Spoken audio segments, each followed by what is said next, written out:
17절에서 23절. 장관 지원에 관하여 그들이 존귀하게 유지되도록 주의해야 합니다. 17절 잘 다스리는 장로들을 배나 존경할 만한 자로 여기십시오. 즉, 자기 소유나 다른 사람이 소유한 것보다 배나 더 받도록, 특히 말씀과 교리에 수고하는 자, 남보다 더 수고하는 자. 노회가 다스리고 다스리는 자가 바로 말씀과 교리에 수고하는 자들이었습니다. 그들에게 설교할 사람과 다스리는 사람이 없었지만 사역은 한 사람이 하셨습니다. 어떤 사람들은 사도를 잘 다스리는 장로들이 평신도 장로들을 의미한다고 생각했습니다. 그들은 평신도 장로들로, 그들은 다스리는 일에는 고용되었지만 가르치는 일에는 고용되지 않았으며, 교회 통치에는 관심이 있었지만 말씀과 성례전의 집행에는 간섭하지 않았습니다. 그리고 나는 이것이 그러한 견해를 지지하는 가장 단순한 성경 본문임을 고백합니다. 그러나 사도가 세례보다 설교를 더 좋아하고 교회를 다스리는 것보다 훨씬 더 좋아할 때 단순한 사역 장로들이 두 배나 존경받을 자격이 있다는 것은 조금 이상해 보입니다. 그리고 사도가 교회 관리들을 대할 때 그들에게 주의를 기울이지 않았다는 것은 더 이상하다. 그러나 이전에 암시된 바와 같이 그들은 초대 교회에서 그들에게 설교하는 사람과 그들을 다스리는 사람이 없었고, 다스리고 가르치는 것은 같은 사람에 의해 행해졌고, 어떤 사람들은 말씀과 교리에 그보다 더 수고할 수 있었습니다. 다른 사람. 여기에 우리가 있습니다. 목사의 일. 그것은 주로 두 가지, 즉 잘 다스리는 것과 말씀과 교리에 힘쓰는 것입니다. 이것이 사도 시대의 장로나 장로의 주된 일이 되었습니다.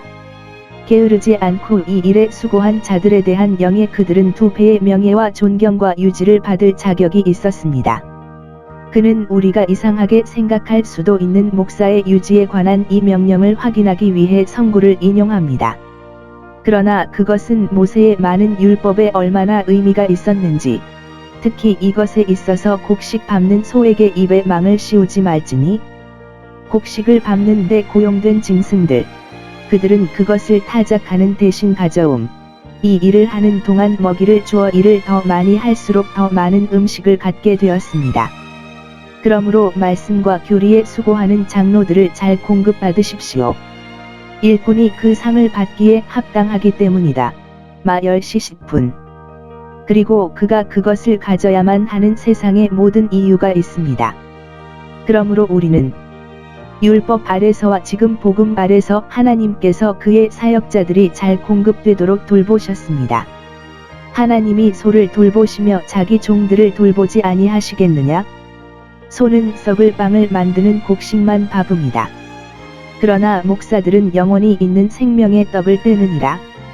목사의 안락한 생계, 복음을 전하는 자들이 복음으로 말미암아 사는 것이 하나님의 작정인 것과 같이 고전 9시 14분, 일꾼의 상급만큼 그것이 그들의 정당한 몫이다. 목회자들을 굶주리거나 편안하게 부양받지 못한 사람들은 하나님께서 다른 날 그들에게 그것을 요구하실 것입니다. 그의 사역자들이 잘 공급되도록 돌보았다.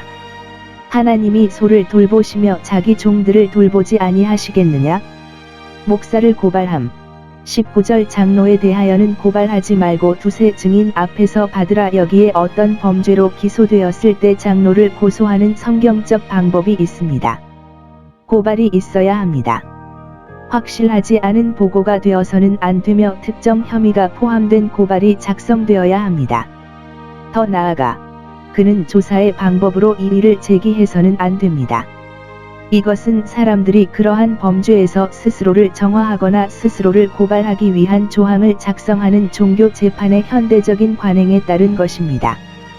그러나 바울의 조언에 따르면 장로에 대한 고발이 있어야 합니다. 이 고발은 이 물결표 쌓인 3명의 믿을 만한 증인이 지지하지 않는 한 접수되지 않습니다. 고발은 그들 앞에서 받아야 합니다. 즉, 피고인은 고발자들과 대면해야 합니다. 왜냐하면 목사의 평판은 특정한 방식으로 부드러운 것이기 때문입니다.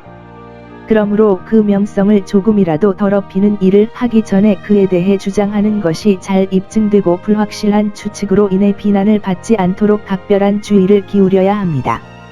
오직 20절 죄를 짓는 자들을 모든 사람 앞에서 책망하라. 이는 너희가 다른 사람을 불쌍히 여기지 아니하고 공개적으로 책망할 것이요 또는 먼저 죄를 범하는 자들로 모든 사람 앞에서 모든 사람을 책망하여 그 석고가 상처와 같이 넓게 하고 또 넘어짐의 본으로 범죄할 위험에 있는 자들로 이에 대하여 받은 책망으로 경계하게 하여 다른 사람들로 하여금 두려워할 수도 있다. 공개적인 수치스러운 죄인은 공개적으로 책망을 받아야 합니다.